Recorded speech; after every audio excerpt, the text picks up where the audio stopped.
Welcome. Come on in, y'all. My name is Will Clegg, and you have come to see Awkward Teenage Years this afternoon. So just by a round of applause, how many people have ever been to one of our shows before? All right, so then we've got a lot of newcomers, I take it, right? If you've never been to one of our shows, let's hear it. Yeah, great. That is fantastic. All right, so maybe you don't know exactly what you're in for.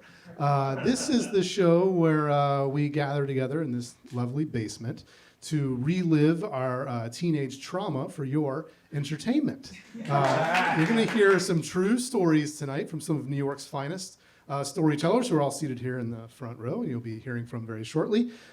These are stories about mostly middle school and high school years, although I'm about to tell a story about my second year of college. I was 19, so it counts. And it's a lot of stories of like firsts, first parties and first times maybe like, doing drugs or drinking beers and failing tests and crushes and mostly it's about coming of age. That's why we do this show. We've been doing this show now for almost 4 years here in this basement in Under St. Mark's. So we're really excited about that. So before we get to our 5 storytellers here, we're gonna wait for some latecomers to arrive, and I'm going to tell you a new story that I wrote this morning. So we'll see how it goes. I don't know. Lauren, if you would, this is me at 19. 1999, I'm 19 years old, and I'm back here in New York in September for the beginning of my sophomore year of college. And a group of friends and I decide to go down to Little Italy and go to this big street festival that happens every fall. And we're very excited to walk around and then see all the food vendors, the slices of pizza and chicken parms and sausage and peppers, and there's little stands with novelty T-shirts that say things like "fuck you, you fucking fuck," which we think is so cool. And then the one thing catches my eye is a little carnival game called Drown the Clown. I don't know if this even exists anymore because I haven't been to the festival. It's the San Gennaro Festival. I haven't been in a while, right? But I remember this game from being a kid, and like I really want to play. So I'm with my friends John and Dave and Nora, and we all stop, and I give the carnival worker the $5, and it's my turn to go. And this is slightly different than what I remember from my elementary school fare. Now there's a man who's dressed very poorly dressed as a clown, really just wearing like street clothes, but like a bad clown mask. And this clown has a microphone and is verbally assaulting everybody who tries to drown the clown. If you don't know what this is, essentially the clown person is seated on a little platform above a tank of water. And connected to that platform is a little metal disc. And you're standing like 15, 20 yards away, and you throw balls to hit the disc, and hopefully if you hit it, the clown goes in the water, everybody cheers, great time. And so I was a little league shortstop, so I figure I'm gonna probably drown this clown at least once out of my 3 tries. So I take the first ball, and I wind up, and I toss it, and I miss. And the clown immediately, he's not been paying attention to me really, he's been calling out people in the crowd, but now he turns to me and he's like, oh, it's so sad. You want to try again, you little twink? I didn't even know what a twink means in 1999 when I'm 19 years old. But I know that now people are starting to chuckle and laugh at me, so I get a little embarrassed. And then he says, I knew you were never going to hit me, you little... And he says a word I'm not going to say, which is, the slur for a gay man.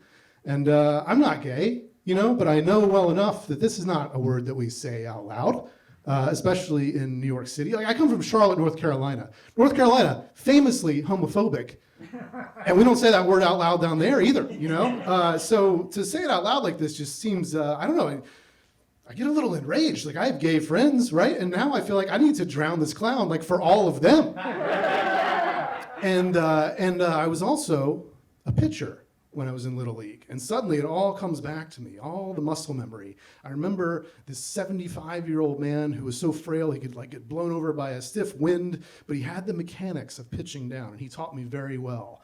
And so I step back like I'm on the mound. I step back, I put my hands up over my head, I kick my leg up, and I fire a pitch right down the middle, fastball, bang, hits it, clown goes in the water. Little cheer from the crowd. It's nice, right? Yeah. I feel pretty good. I have one more ball remaining. And the clown comes out of the water, climbs back up on the platform, and he is so mad, just screaming all kinds of awful things at me now, but it's all just noise because I'm already into my next windup. And I throw it again, straight down the middle, fastball, bang, clown goes down in the water. Now people are starting to come over because they're hearing the cheering, you know? And then the carnival worker guy, he looks at me. I don't think he likes this clown because he goes, bonus ball. Yeah, gives me another one. The clown's climbing out screaming, but this time I don't even do the full windup. I pitch like I'm in the stretch from here, and I just throw it, hit it again. Clown goes down. I whoop up the crowd. We're all having the best night of our lives, and it's only like 5 p.m. All right, so I walk away triumphant. I'm feeling really, really good because my freshman year in New York City, not so much fun. Had a big adjustment moving from Charlotte to New York. I was in a school that was very difficult, trying to figure out how to balance academic life with all of these extraordinarily expensive distractions of Manhattan. And just as I was kind of figuring it all out, the semester ended, and I went back home for the summer. But now I'm back. I'm a sophomore, which if you've ever been a sophomore anywhere, you know that that word comes from 2 Greek words that mean wise fool, right? Not me. No, I'm only wise. And this night is young. So we walk out from this Drown the Clown station, find ourselves a nice little Italian restaurant to eat in. We order a bunch of wine. Nobody cards us, even though we're clearly underage. And that's one of the best things that we've discovered about New York City. And we wash down our chicken parms and our spaghetti and meatballs with copious amounts of red wine. Now we're all flushed in the face as we walk out among all the vendors. But we do have to start making our way all the way back uptown. So we walk across the West Village to try to get to the subway. And as we're walking, my friends Dave and John, they say, oh, our friends from high school. Or they haven't seen each other since they graduated. So they're like meeting up in the street saying hello. They invite us up to their apartment, which just so happens to be right there on Bleecker Street. And it's not even midnight yet. So yeah, we'll go up and hang for a while. And then they start passing around a bong, which I don't have a lot of experience with yet at this point. And when it gets to me, I don't really know what I'm doing, so I just take this huge pull off of this bong and then go into a huge coughing fit that follows. But then when I stop coughing, I feel light as air, completely euphoric, and we're all just sitting around listening to the Grateful Dead, having an amazing evening, and before we know it, it's 2:30 in the morning. Now it's a very long subway home. So we get out, make our way back to the old 1 and 9 train, and start heading all the way uptown. We get about 4/5 of the way there, and my friend Dave starts to freak out a little bit. He's had a little too much wine, like way too much weed, and he starts getting very paranoid. And there's this man sitting across from us. He's kind of disheveled, and he's got a box underneath him, like a cardboard box. It looks kind of like all ripped apart, and he keeps messing around with it. And then at 96th Street, he just abruptly gets up and gets off the train, and he leaves the box. And we're like, what's in that box, guys? Now the paranoia is spreading to all of us, right? And so the train stops at 103rd. We have to get to 116th, and we're like, I don't know, like, does anybody else seem to care about this box, you know? But it gets to 110th, and by now we all get up and just sprint off of the train, one stop early, right? We can walk the 6 blocks. We don't want to know what's going to happen. And when we come out into the night, it's almost 3 in the morning, and there's a woman there in the street, right in the crosswalk where we've stepped out. And she's dead. And the cops have not arrived yet. There's a car that's pulled over, and people are yelling and screaming. And like, I know she's dead because I can see like part of her skull. And we freeze. Like, we don't know what to do. We don't know how to help. We're like these fucked up kids, like 19 years old. Like, we don't know what to do. And so we just stand there and we stare while other people, more responsible people, come and they cover her up, and the police arrive, and then the ambulances arrive, and we get shooed away. And we just slowly make our way back to our dorms in total silence. None of us have any idea what to say now. This beautiful night has just been shattered into a million pieces, and we don't really know how to begin to pick them up. I get back to my dorm room. I can't sleep. And I just lie there until the blue light of morning is shining into my room. Eventually, I wake up at 3 p.m., which is, sad to say, not an abnormal thing for me in college. And now I have a little more clarity, the fog from the bong hits is removed, right? But I don't know how I feel about all these things that happen. So I get out a pen and some paper and I start to write it all down. I write down everything that I can remember from that night. And then I store it away. And every time I see Dave and John and Nora after that, we don't talk about that night. We just never say anything. We don't even talk about the fun part, the drown the clown part. We just, if somebody brings it up, we just kind of nod like, yeah. Mm-hmm. I try to tell a couple of other people about it, but I just can't really find the words. When I look back at it now, though, I can see that it's actually very wise to write it down. Like, it's sort of like the beginning of what brought me to like doing this, speaking into a microphone, telling my stories, writing them down, trying to make sense of them. But unfortunately, I also see that I was fool enough to not share it with anybody until now. So thank you for being my first audience for this story. And that's how you start off a comedy show, folks. Yeah. All right. So sorry, Ann, but I am going to bring up our first storyteller now, and I'm really excited to have her on the show for the second time. She has a show that she took to the Edinburgh Fringe last year and has done in several places around New York City as well, called Asian Divorce. Please give a warm welcome to Ann Chun.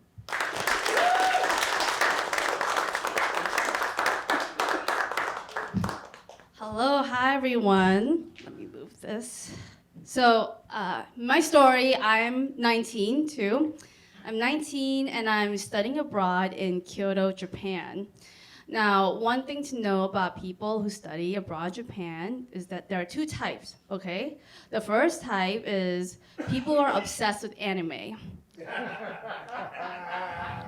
And the second type is everybody else, okay? And I fall into the second category, along with my three friends, Michie, Cecile, and Keely. I was, however, obsessed with their Kit Kats. So it's a picture of me.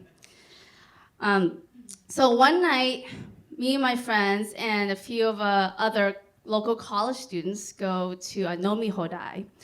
And a Nomi Hodai translates to a bar where it's all you can drink. Okay, it's an all-you-can-drink bar, and it's the reason why the most popular major in Japan is alcohol poisoning. True story. So, we're having such a great time. Everyone's laughing, making stupid faces, chasing sake with highballs, mixing some vodka shots and beer here and there, having the best time. And then, all of a sudden, bam, everything goes black for me. And the next thing I hear is my friend Keely's voice saying, "Ann, wake up, wake up, wake up!" And I can't respond, and I don't know where I am. Everything is pitch black, and I can't even feel my body. So the next thing I know is that I wake up to a beeping sound. It's a heart rate monitor. And I'm in the emergency room, and I don't know why I'm there. This female voice comes in. It's a nurse. She says, "Kuruma ga butsukatta," which translates to, "You got hit by a car." I was like, oh, shit. This is how I'm gonna die. I'm not ready to die yet. I'm still a virgin. Not ready. Then I touch my throat, and I realized that there's no tube going down on it. And then I turned to the heart rate monitor and I noticed that it seems pretty normal. So maybe I'm not dying yet. So I do a quick check. I lift my blanket up and I see that my legs are still attached. That's good. My toes are still ugly, though. And I start wiggling them like I'm Uma Thurman in Kill Bill. Just to see I can still move them, right? Then I work my way up my body until I get to my face. It's like, my face. Yeah, I can see it completely disfigured, unrecognizable. I ask for a mirror. The nurse gives it to me, and I'm holding my breath with my eyes closed. I'm not ready. I'm not prepared to see what I'm about to see, but I have to. So I slowly open my eyes, and I cannot believe it, but my face is exactly the same. Okay, it's not exactly the same. I mean, there are a few cuts, and there's a stitch right above my chin, which you can only see if I'm on top of you, which is a very intimate position. Not everyone's gonna see that in their lifetime. I was like, damn, for someone who just got hit by a car, I look good. I look good. So I get discharged, I leave the emergency room feeling like a total bad bitch. And then I see my host father, and he looks super angry, which is not saying much because that's what he always looks like. And then I see my host mother, on the other hand, her eyes are bloodshot red because she had been crying the whole night because she thought that I had died. So I tell them, gomenasai, hontoni gomenasai, which means I'm sorry, I'm so sorry. And I wish that I can say more, but unfortunately our sensei never taught us how to express regret for being absolutely trashed. So we go home, and Cecile, Keely, Miche come over to my place to debrief. We're sitting on my bed like we're 10-year-olds at a slumber party, but instead of talking about crushes, we're talking about how I was a victim of a pedestrian accident. No one really remembers that much, but Cecile says that we were going back to her place, and Miche and Keely were in front of me and her. I was so drunk, so she was holding my hand and crossing the street. And we're crossing the street, but then when she realizes that there's an incoming Toyota minivan, she lets go of my hand, leaving me alone in the middle of the road. Cecile and Miche sees me, and they see the car hitting me from my left side, and my body rolls up the hood, completely shattering the windshield, and then it rolls back down to the ground for another 8 meters, which is where they found me. There's blood everywhere coming out of my head, and that is when Keely is crying for me to wake up. The police would later tell me that because there was so much alcohol in my blood, my body had transformed to this like super yoga master. Because I don't know if you know this, but when you're drunk, like your body becomes so limp and loose that in my case, when the car hit me, I just flew into the air like I'm a Cirque du Soleil cast member. Yeah, so I know that alcohol is responsible for a lot of deaths, but in this little story, it saved my life. It saved my life. So, we're trying to process all of this, and all of a sudden Michi says, okay, this is weird timing, but do you remember making out with 2 dudes last night? I was like, what? No, I do not remember that. And you know who else doesn't know? My boyfriend. So I called my boyfriend who's back in the States, Skype, because, it was that old, long time ago. I Skyped my boyfriend. I was like, okay, I have good news and bad news. Bad news is I made out with 2 dudes last night. But the good news is I got hit by a car right after that. Karma's a bitch, right?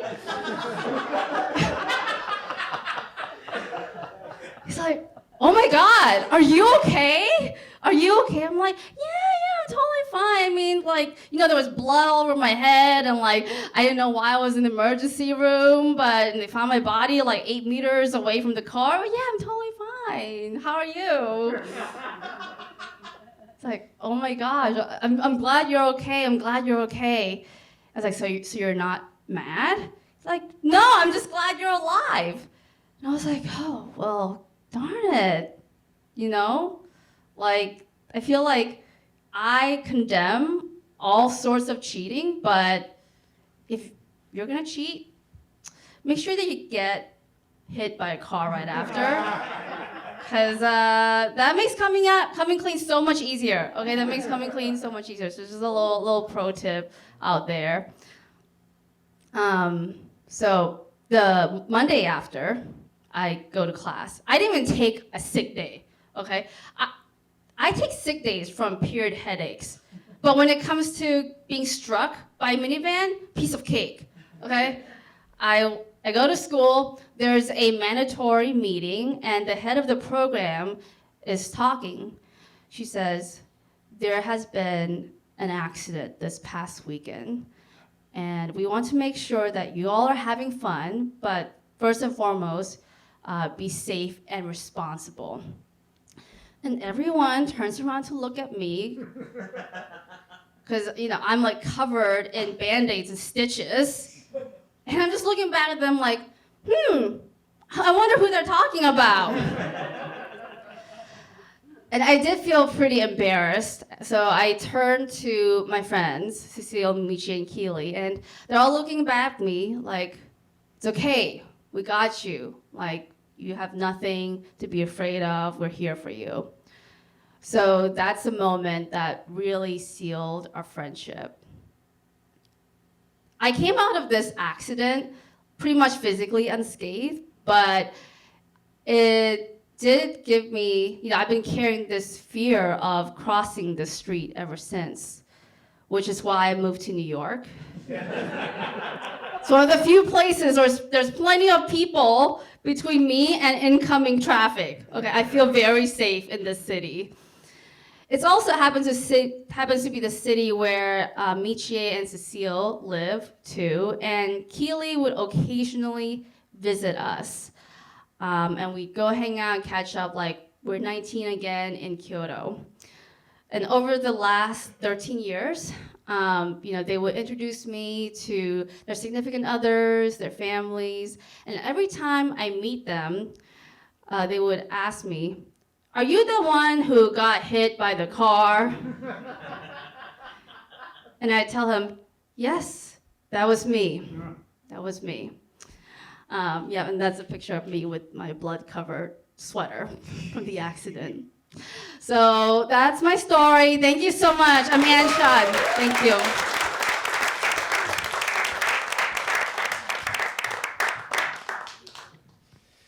Well, I sort of wish I had asked Ann what her story was going to be before the show. Then maybe I would have told a story not about someone being hit by a car. And also I would have queued up Instant Karma to play right now as you were leaving the stage. That was wonderful, thank you. I'm glad that you weren't hurt any worse. I had an experience almost like that when I was in Spain when I was a teenager, and I had a friend who was a little more, I don't want to say caring, but I mean, than Cecile, because I was stepping out, out into an intersection, and when you're not thinking about things like crossing the street. When you grow up in Charlotte, North Carolina, you don't ever walk across streets. You drive everywhere. Somebody drives you around. I'm in Madrid, and it's like basically like New York, but in Spain. And there's just cars flying by everywhere. Very little, actual people directing traffic. And I just walked into a street. But my friend Christian happened to be standing right next to me, just slammed his hand across my chest and knocked me back. And I didn't even know why until I saw this little, red Peugeot go whizzing right in front of me. And that could have been lights out for me. So I don't know. That just made me think of it when you were talking about that story. I flashed back to that a little bit. One more time for Ann, everybody.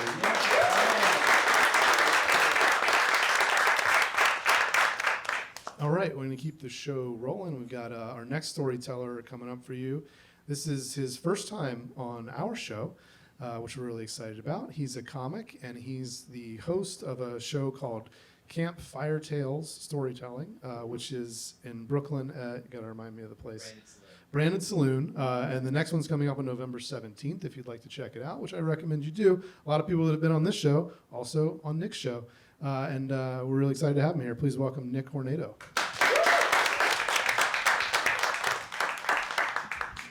Thank you.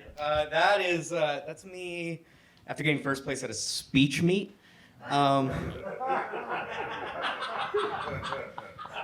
In case anyone wasn't aware, speech meets were invented to give theater kids things to do between the fall play and the spring musical. So we weren't out feral in the streets. Nowadays, I'd be like, oh, that's like someone's ironic pose. That was very genuine. That was completely authentic. I was a very performative person. I had a certain amount of confidence, but I struggled with being direct with people. That was always, a thing. And I was always impressed by people who could just have this direct confidence.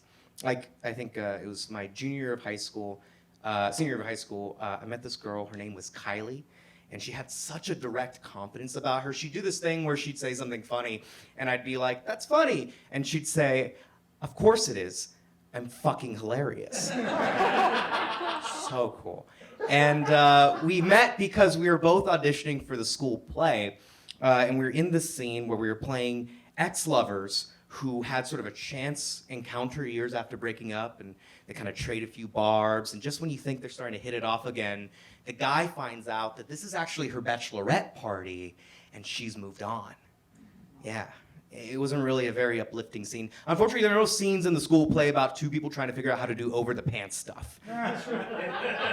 This wasn't Tennessee Williams, unfortunately, but that said, we were good. The energy came naturally to us, that sort of tension, uneasy familiarity. I mean, we were so good at having sexual tension via the script, I wanted to see what we could do off-book. And so I asked her out the same way I ask out everyone. I did nothing. I waited for her to ask me out. And she did, no problem. And it was 2014, right? And so she did so in the most 2010s way imaginable. She wrote her number in a copy of The Fault in Our Stars. Which I just, in case anyone's unclear, that was a book that came out at the time by John Green about sort of two young people who had cancer and fell in love. It was a book that at the time was considered so romantic, it made lovesick teenagers wish they were sick teenagers. And I get it though. Love is very disorienting, especially first love. She was. We fell hard and fast for each other, and she was better at kind of communicating where she was at than I was. I remember she would say things like, it frightens me how much I'm able to trust you. And I wanted to reciprocate that kind of feeling, and I had all these emotions inside I wanted to say, but I just didn't really have the words to say them. Like every time I tried, I came off like Kamala Harris in an interview. I'd be like, you're not only the love of my life, you're the love for my life. And it is for my life that you are the love in which my life is of. You want to make out by those lockers. That was usually how it would go down. And so one thing that helped was thinking about our relationship like it was part of this story. You know, I take these experiences that we were having and I sort of project them onto like the lyrics or the movies or the books that were inspired by other people's experiences of love, hoping it would give me like the words and the framework to experience love myself. One thing I should say that Kylie wasn't very good at talking about was what we would do after graduation. I remember one time we're on the phone at night and just out of the blue she starts crying and asks what's wrong, and she says, I just don't know what's gonna happen after the summer. And I wish I had said to her, I don't think it's practical for us to stay together, but maybe we can just enjoy the little time we have left. Instead, I said nothing. And I thought instead of a different, reasonable, mature, and direct way of breaking up with her, I made her a video essay. I want to clarify a few things. In case anyone's not familiar with the genre of the video essay, they're essentially these lengthy analytical YouTube videos spanning any topic from like military history and the Napoleonic Wars to Kierkegaard's influence on the early seasons of Rick and Morty. Really anything under the sun. And I was in a film at the time and I always wanted to make one, and I thought, why not start now? There's three things I need you to know about this video. Number one is that it was essentially a breakup letter that I had recorded as a voiceover, and then I supplemented that voiceover with clips from every movie Kylie and I ever watched together. You know, some people break up via text, some people break up via meta text.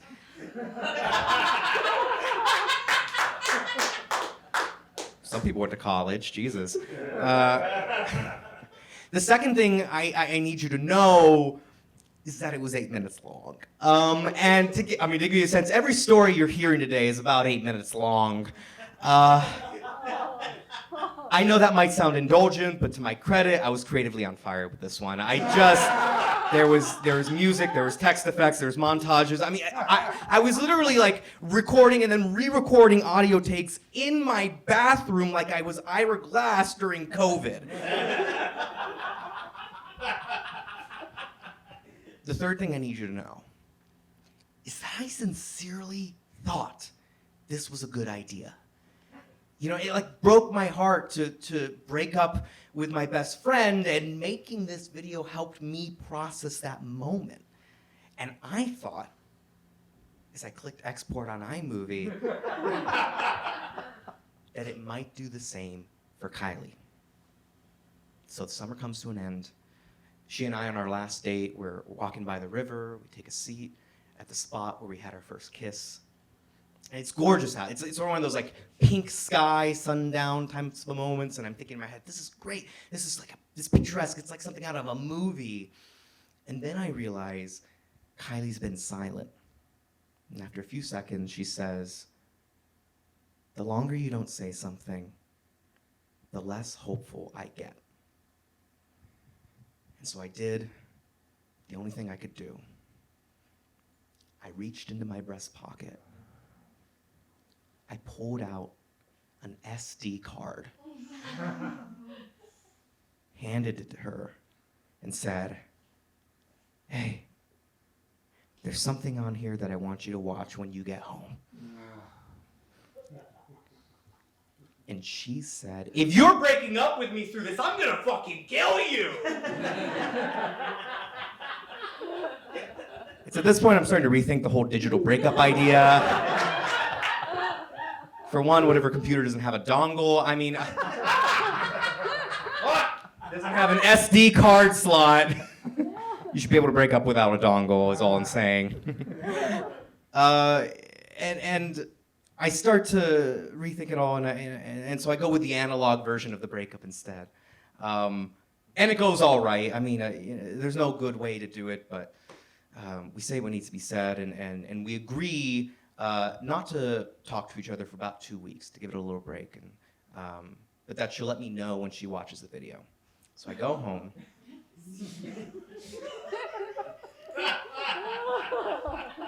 just had to get the fundamentals out of the way. I mean, it's gonna.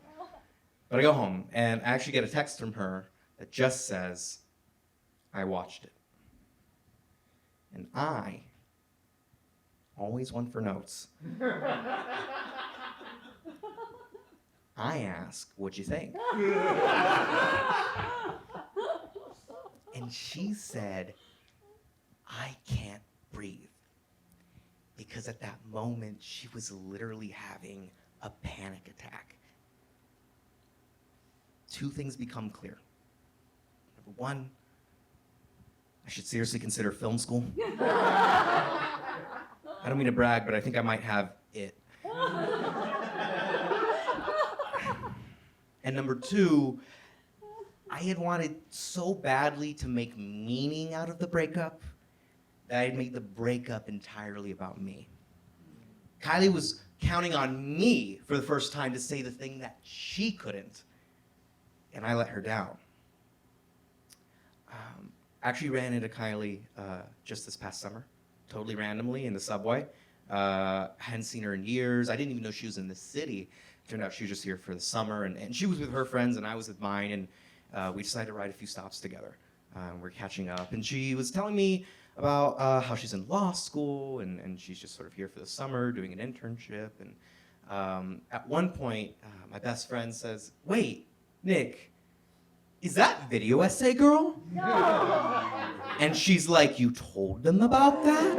And I say, "I'm so sorry, I didn't mean." And she goes, "No, I mean for your sake, you told them about that?"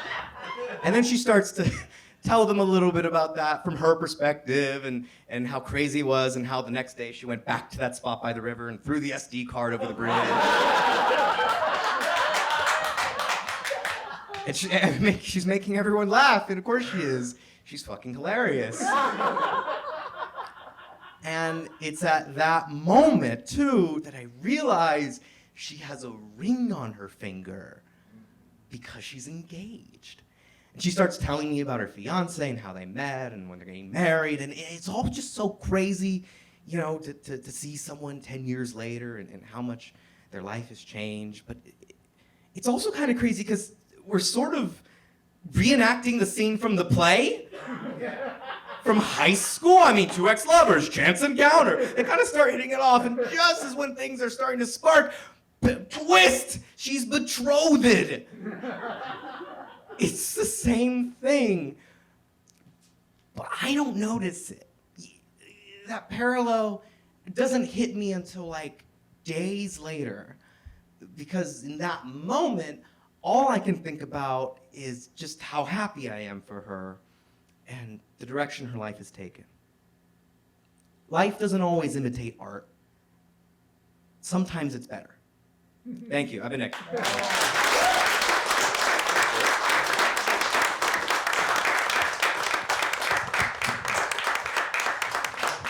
All right, Nick, everybody. That was really something.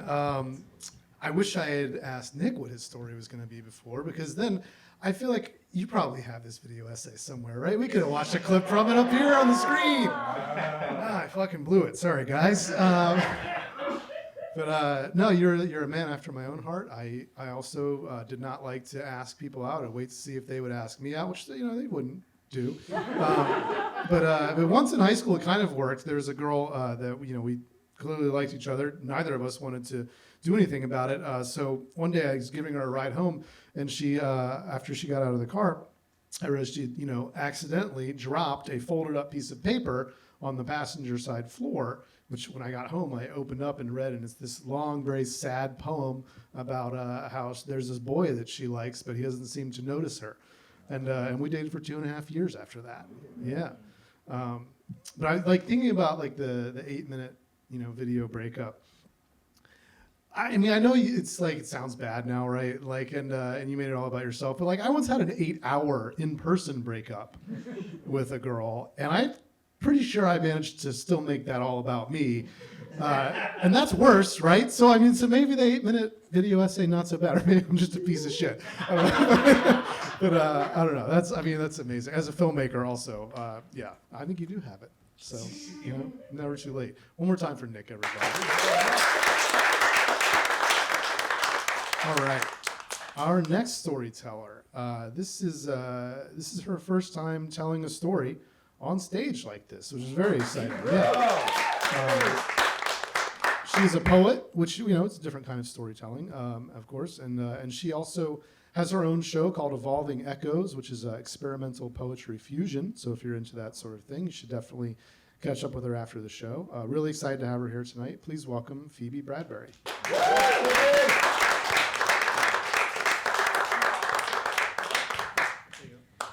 Hello. And yes, as it's my first time telling a story, violently nervous.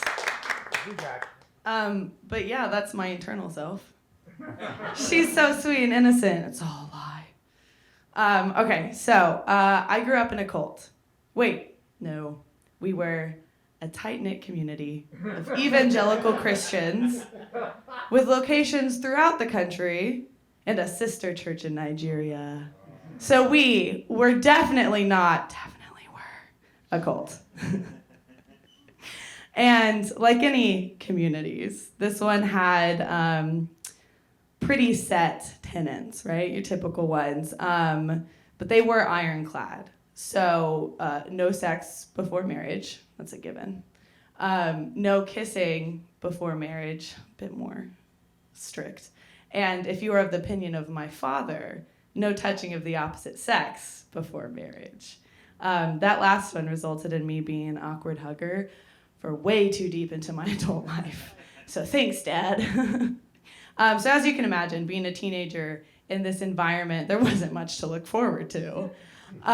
There was, however, a high school camp that happened every summer, and it was advertised as 2 weeks time to get more in depth with your walk with God and to have the ability to stay with the other saints in West LA.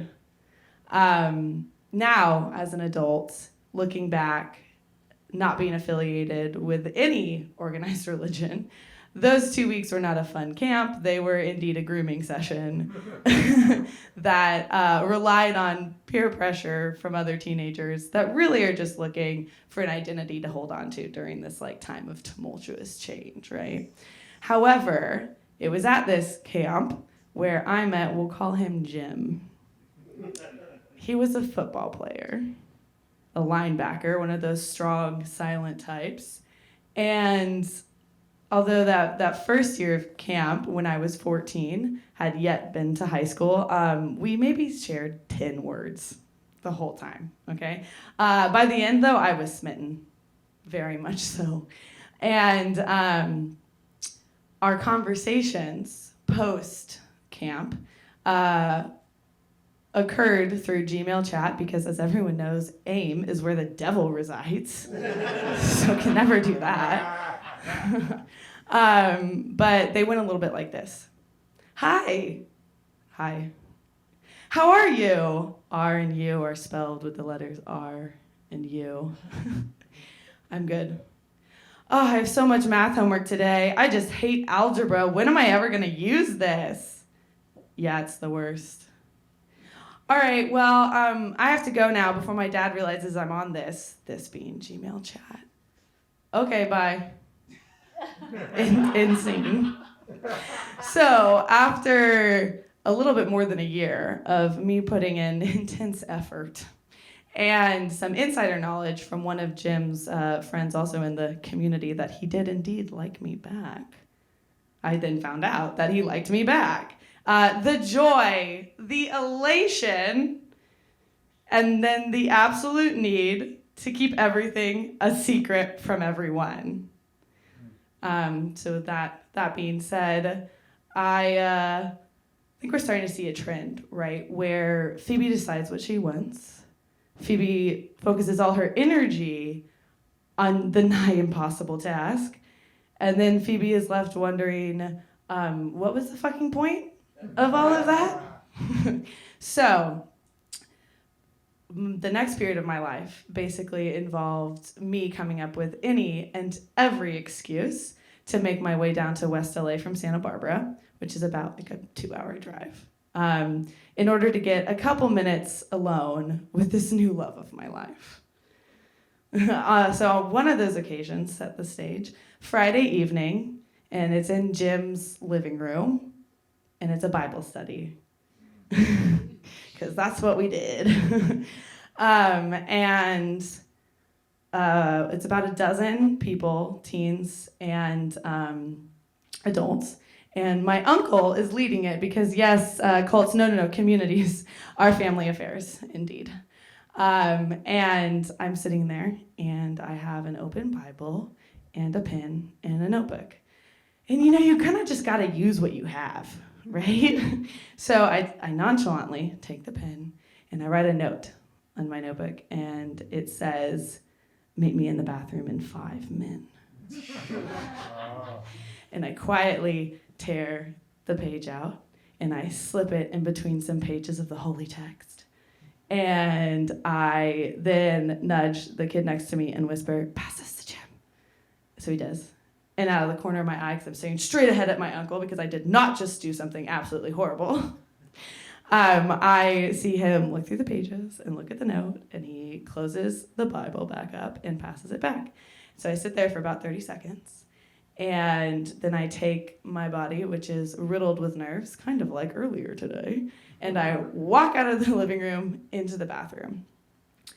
And now I'm here, right? And I'm leaning against the wall that is, in fact, the shared wall between the bathroom and the living room. And I'm looking at the absolute slut in the mirror. And I'm wondering to myself, why am I doing this? Will he come? Will someone else who actually needs to pee come? How am I going to be able to explain this unexplainable action that I have done in the highest risk setting? Okay? My eyes keep darting to the door handle, and my ears are like German shepherds, just like any movement. Oh, right? There's an entire Bible study happening on the other side of this wall. There's a lot of movement. And so then finally, I hear some steps come up to the door, and the handle turns, and a wave of relief washes over me, as it is, in fact, Jim walking into the bathroom. And I go, hey, you. You got my note. Yeah, I did. And then I reach around, I lock the door, and I throw my arms up, and I raise my heels, and absolutely not did I do that. Okay, I am the whore of Babylon that has convinced a sweet, innocent boy to meet her in the bathroom in his house, where his parents are also in currently. Okay? I could not just kiss him like a normal person. Absolutely not. That is not how this one lives. So, this is how it went. Did you get my note? Yeah, I did. You want to tell me something? No. And then I kissed him. And for those of you that didn't realize what that was, I sat him down on the toilet and I straddled him. And then I really ripped off the Band-Aid of childhood. And it was so bad. It was like my lips, I swear, they had turned into 2 worms and were now mashing against 2 other worms that were connected to another body that I was literally sitting on top of. And there's a tongue. And what is that invasive piece of flesh doing in my mouth? And were you aware of what the texture of a tongue actually is? And why the fuck does anyone ever do this?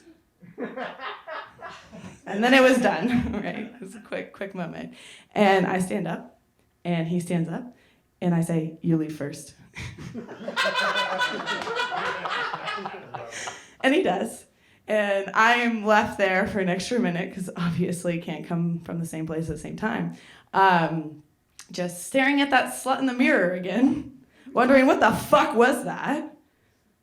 Is this really what adults are trying to keep us from?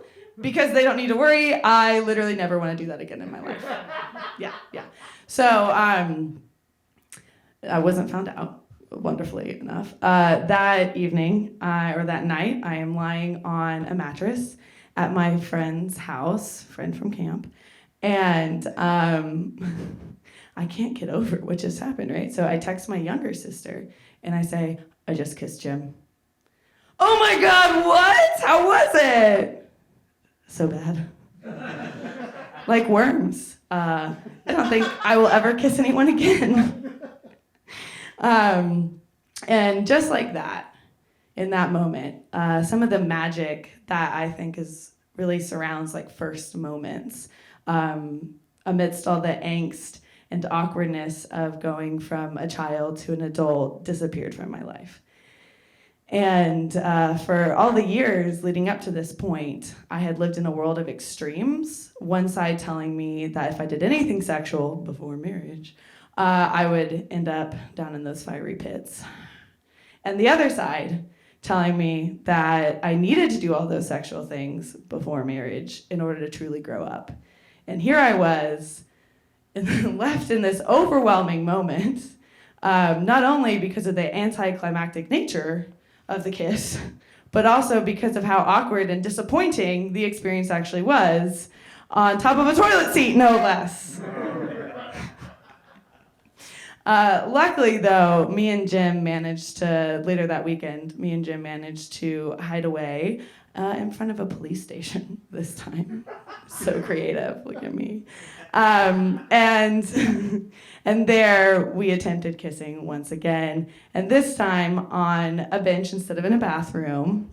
We were able to lean in and explore rhythm, and I realized, this is why all the adults want to keep kissing for themselves. I get it now.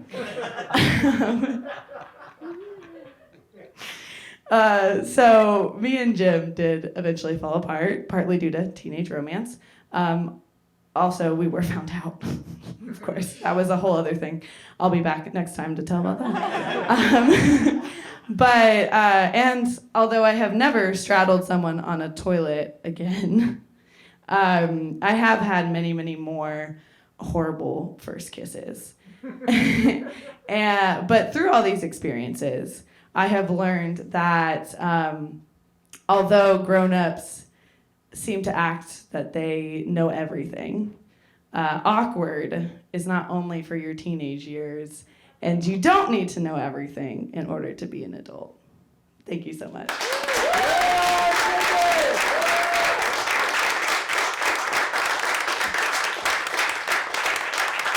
All right, what a debut, huh? Yeah.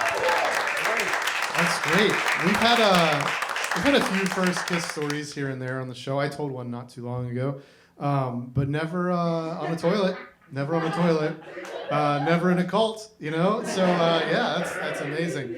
The violence of the tongue, though, it's part of my story, too. It's like, you never see it coming. And, one more time for Phoebe, everybody. What a great way to start. And definitely, we want to hear the story about how you got found out at a future show. So, great. All right, let's keep the show moving for you. Get to our fourth storyteller. We're really excited to have him back on the show. It's been a while, years, I think, since he was last on. He is an ardent activist. He's a 6-time Story Slam winner at the Moth. And he's been a teacher for about 30 years, but he says he's still more of a learner than a teacher. So really excited to have him back with us tonight. Please welcome Richard Cardillo.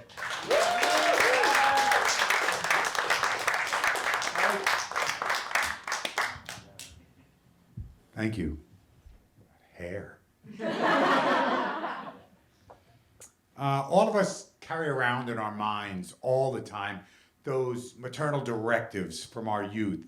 Eat all your vegetables, look both ways before you cross the street. Anna, look. The maternal directive I carry around in my head comes back every morning after I wake up and just before I get dressed. Maron, will you roll those pant legs up? You're cleaning the floor with them. That was immediately followed by my mother saying, don't worry, when you grow out of those pants, we'll get you some new ones. I was born the 6th child in a family that would eventually swell to 9 children. My mother was a professional Catholic. She was amazing. All single births, all no twins, and the birth order was very interesting. When she first started having the babies, first there were 2 boys, then there were 2 girls, then there were 2 boys, then there were 2 girls, then there was a boy. So we were all paired off. My pair was my brother Joe. He was a mere 17 months older than I was. We were Italian Catholic twins. Great. But he could not have been more different. We shared everything together. Up until the age of 8, every night we rolled out the Castro convertible and shared that bed together, too. But he could not have been more different than I, and I could not have been more different than him. He was bold, he was brash, he was brawny. I was this skinny little nothing that always looked up to him and idolized everything he did. By the time we got to high school, I could only wish I could be like him. He was the captain of the football team. I was a nobody. And yet, I got all those hand-me-down clothes from him every year. We went to an all-boys Catholic high school, and I was always the one that got his ties, and I was always the one that was known as the guy with the tie down to his thigh. It was just too long. And then the other nickname was Mr. Sleeves, because you never saw the hands from the jacket. It was just so big, and I was swimming in his clothes. Even worse than that, about the sophomore year of high school, I started coming to the realization that I was gay. And I couldn't be gay. I was from this large Italian Catholic family where that just was unheard of. I knew it was not going to be an option for me. And even worse, I couldn't embrace the fabulosity of being gay with this shit wardrobe I had from my brother. It just was not going to work. So I didn't know what to do. And I started dreaming about how I could get out of this quandary in life. Was I going to grow out of this phase? Was I going to start looking at girls? Then I made this profound decision. At the age of 16, that profound decision was to dedicate my life to Jesus Christ and the Blessed Virgin Mary and join a monastery of Catholic teaching monks and take a vow of celibacy. Because doesn't every 16-year-old boy know what he wants to do with his penis for the rest of his life? I go into that monastery and everything changes, everything right away. They even changed my name. My name's Richard. They changed my name to Brother Mark within the first 2 weeks. Everything changed. I had to get this regimen down, think the pure thoughts, realize this is what my life was going to be, and I had to be in hiding. About 3 weeks into that journey, the novice master tells us, we are taking all of you to a professional tailor, and you are going to be measured professionally to get a brand new habit. And I thought, my first piece of new clothing. Wait a second. All I had to do to get a new piece of clothing was to give up the use of my dick? Had I known that sooner. So we're all marched out, they measure us, and 3 weeks later, all of us are in this beautiful black, flowing robe with a big cincture on it. And there I am, swishing around the ground with it, showing it off. I went through the, oh my God, that's what it was. I was 17 in that picture. I went through the motions. Immediately after these pictures were taken, the novice master calls us in. He said, that's it. Take off those habits. Put them in the main closet of the novitiate. Go down to the workroom and get one of the habits that the retired brothers have left there. Those are your work habits. You are never to wear these box habits again. It's like, a box habit? What the hell is a box habit? He said, those habits you are only going to wear on 1 or 2 special occasions, and that's the habit they put you into the ground with when you die. The box! That's going to be your box habit. So I said, for this, I gave up celibacy not to wear new clothing again. And I had to live with that in this old, crappy habit. The novitiate was connected to the retirement home too, and there was one brother that really took a shine to me, Brother Luke. He was about 90 years old. He was a World War II vet. Really this stocky guy, had a buzz cut, I'll never forget that. Just walked like he was in the military. It was like G.I. Joe dressed for the Catholic Church. It was amazing. And he really took a shine to me. He really started supporting me and listening to me like nobody had ever listened to before. He just really had my best interests in mind, not like those predatory kind. This was a good one. And he would call me Richie Rich, and he was so bawdy. He would just use vile language with everything he said. He would never call me Brother Mark. He would only call me Richie Rich. He'd say, hey, Richie Rich, what the fuck you up to today? You gonna be happier today than you were yesterday? What's going on? And I'd share with him back and forth about my family, about how I never had my own clothes, and I just had to live my life in the shadow of my brother. And he said, you know something? I got an idea. We're gonna get in trouble together.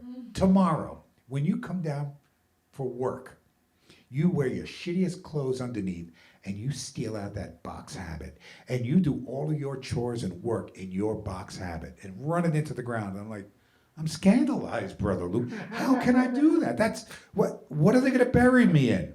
He said, who gives a rat's ass? You're dead. It doesn't matter what they're gonna bury you in. And besides, you're probably not gonna last that long. Oh, shit, he knows. He knows. And I was so afraid that my secret about being in the closet and having these gay feelings was something that Brother Luke picked up. And I asked him about that. And he said, Richie Rich, come on. When are you going to stop trying to be what you're not? And when are you going to start trying to grow into what you really are? Be gentle on yourself. And I kind of learned a lesson that day from him about trying to be who I was. But I couldn't be who I really was. That was going to be years away, and I knew that. About 6 or 7 months later, Brother Luke got really sick, and he was going to die. The cemetery was already part of the novitiate grounds, and he was in hospice. What we did to get ready for that was spend all our time with the dying brothers. And I was the one that was asked to be with him at his moment of death. And I was. And he whispered to me before he died, don't be something you're not. A few days later, he died. One of the jobs of the novices was to get the burial ready. We had a backhoe, we had shovels as well, and there were about 20 of us. So I was going to dig that hole to bury Brother Luke. And I did something very weird. I wore my shittiest clothes, and I went in and I got that box habit. And I worked that box habit till it was ripping at the seams. And when he went in the ground and we covered him up, I looked down, and that's kind of when I had the first realization at the age of 18 now in my life that for the rest of my life, I was going to make this promise that whatever I put on, figuratively, literally, clothing, emotions, my true identity, painful moments, lovely moments in life, love, whatever it was, I was going to make sure that it fit, and it fit me. Thank you.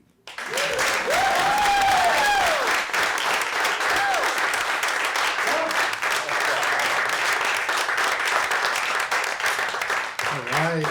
Lovely story, Richard. Thank you. That reminded me, like, hearing you talk about that, it was like my brother got a lot of my hand-me-downs, right? Because I was the oldest, so I never had to wear any hand-me-downs, but he, like, exclusively wore hand-me-downs. Thankfully, we were, like, more or less the same size. Oh, yeah, okay. Well, Richard had a cough. It's not COVID. It's not COVID. Thank you. But he got hand-me-down everything. Like when I turned 16, I got like an old beat-up car to drive, and then he got that even more beat-up car to drive when he turned 16. You know, he did get one thing I never got, which was a Game Boy, a Nintendo Game Boy. I think that was like the one thing that my parents got for him because he always wore hand-me-downs. You know, and I was not allowed to play it like ever. And like I'm a little salty about it still. But one more time for Richard, everybody. Amazing story. All right, we've got one more storyteller for you tonight, but before we get to him, I just want to do a little bit of housekeeping. As we said before, you know, Phoebe was a first-time storyteller tonight, and she actually came to one of our previous shows, saw what we're doing up here, and said, you know, I'd like to tell a story on your show, and we encourage that behavior. In fact. Maybe you're thinking the same thing out there right now. Maybe Jeffrey, I believe, is the one person watching on the live stream. Jeffrey, if you're thinking the same thing, you know, email us. We'd love to hear your pitch for a story. If you're interested in getting up here and telling a story with us, you can email us. That's the best way to get to us is awkwardteenageyears@gmail.com. You can also find us on the socials if you're so inclined. We're most active on Instagram at Awkward Teenage Years. We're also on the Facebook. Not really very active there, but you can get to us. Twitter's dead to us. X, whatever. Elon Musk, fuck off. We don't do that anymore. And then the last thing is, we're also on Threads. Is anybody actually doing anything there, though? What is that? Don't write us there. So the other thing is we've been doing the show, as I mentioned before, for 4 years. We started it at the Frigid Fringe Festival in 2020, like minutes before the pandemic started. And then we continued doing virtual shows throughout the pandemic. And then we were fortunate enough to get this space back once we were able to do in-person shows again. And we've done like a lot of shows. I have no idea, honestly, how many at this point, because we did a lot of virtual shows, like a lot. There's nothing else to do, you know. But all of those shows are on our YouTube. So if you'd like to go back and see some old shows, maybe some people that you've seen performing around New York, you can find them all there. Search at Awkward Teenage Years, and we'll pop right up. So that's my little song and dance, and now we're going to move on to our final storyteller. This is his second time on the show. We're really excited to have him back. He's an Indian-American storyteller from Atlanta. He's a Moth Story Slam winner. He's also performed in their showcase. He's a Keepsake House Artist in Residence for 2024, and he's going to be performing his own solo show at the Frigid Fringe Festival that's coming up in April. At this stage or one of the other two. I don't know if you even know which one yet, but we're really excited for that. So please welcome our friend, Azhar Bande-Ali.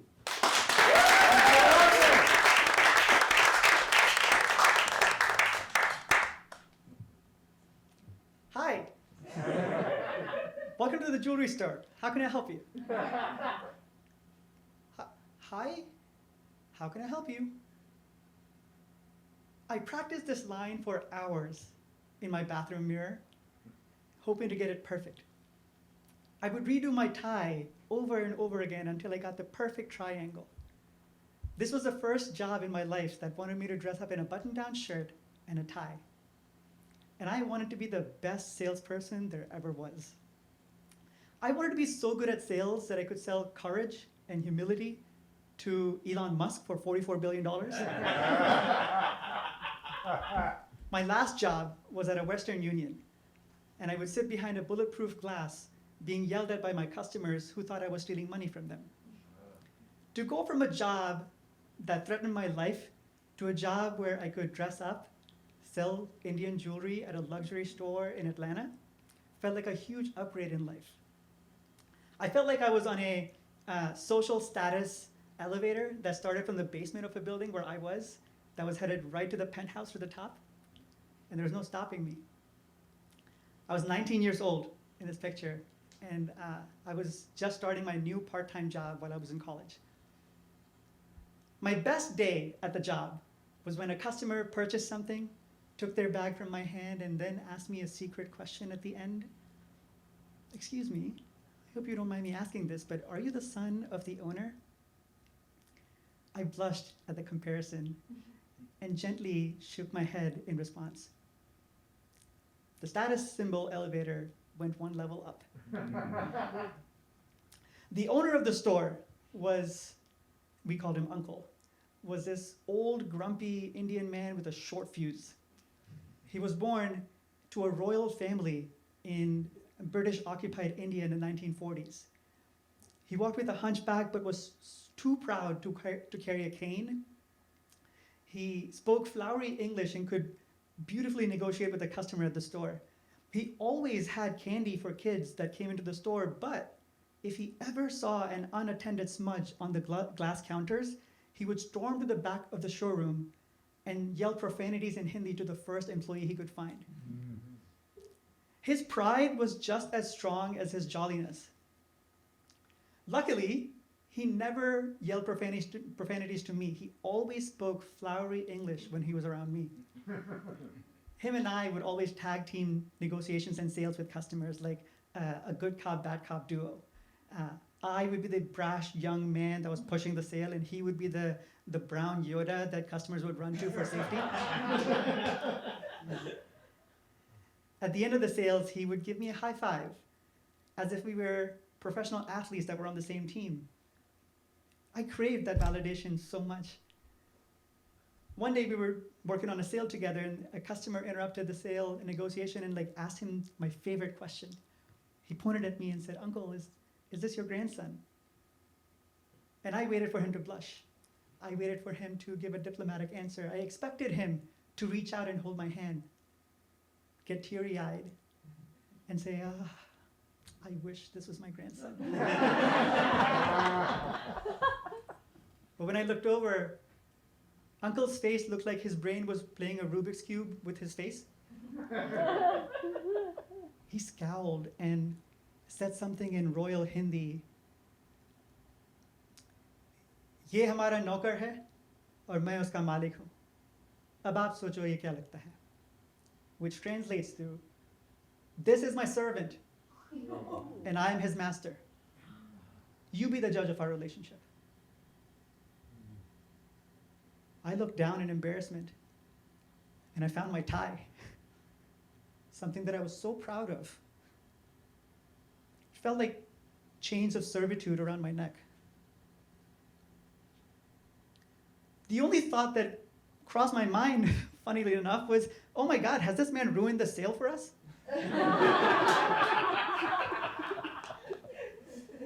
The customer looked at me as if he was a dog that just broke a lamp in the living room.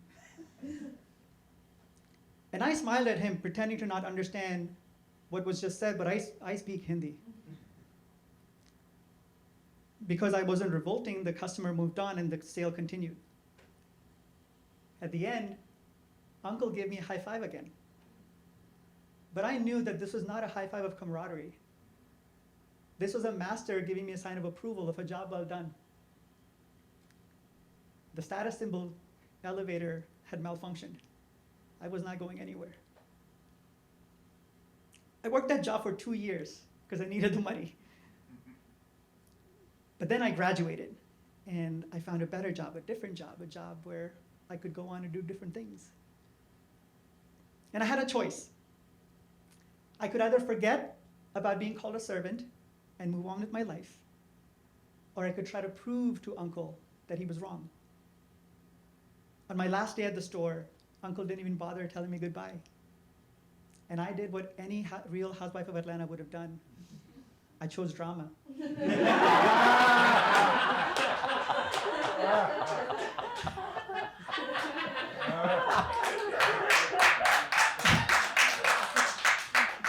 I should have Z-snapped that. I got a condo in the same building that Uncle lived in. I got the same blazer that he wore every day to the store. It was expensive. I got the same car, I got the same watch. I would meet him in the lobby in the building and try to talk to him about the noise complaints and the water pressure, and I spoke to him in Hindi. He made small talk with me, but I could tell he couldn't wait to get away from me. I stopped wearing my tie, but the marks of those chains stayed with me for 12 years, waiting for an acknowledgement from Uncle that he was wrong. But it never came. One day I was in my closet and I found the blazer again. And I got nostalgic and I went to the Facebook page of the jewelry store and I tried to look up what was happening, and I found an event that was happening at the jewelry store.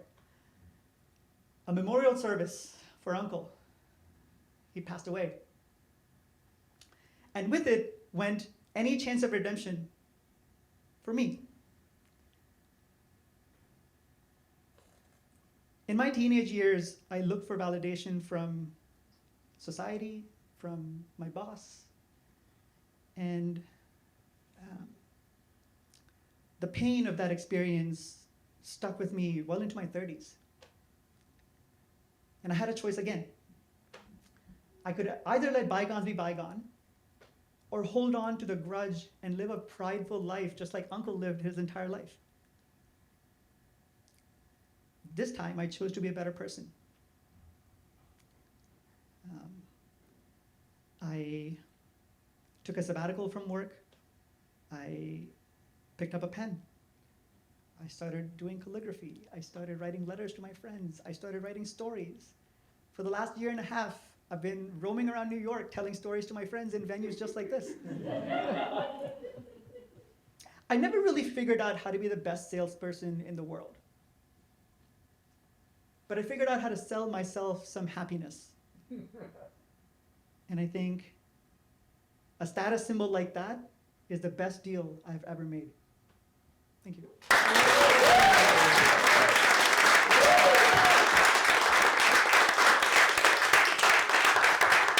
Yes, all right. Azhar, thank you for that. That's our show, folks. Thank you so much for coming. Let's hear it one more time for all of our storytellers. All right? For Ann, Nick, Phoebe, Richard, and Azhar. Lauren up in the booth, the birthday girl. Yeah, Grant, my co-producer. Hadley, who I don't think is here anymore, who is the front of house. Everybody here at Frigid New York for having us here every month. We're usually on Wednesday nights, the first Wednesday of every month, doing a special show here as part of the Gotham Storytelling Festival. We'll be back on Wednesday, December the 6th at 7:30. Different lineup of storytellers. Awesome show. Hope to see you there. Thank you so much again for coming, and have a great night.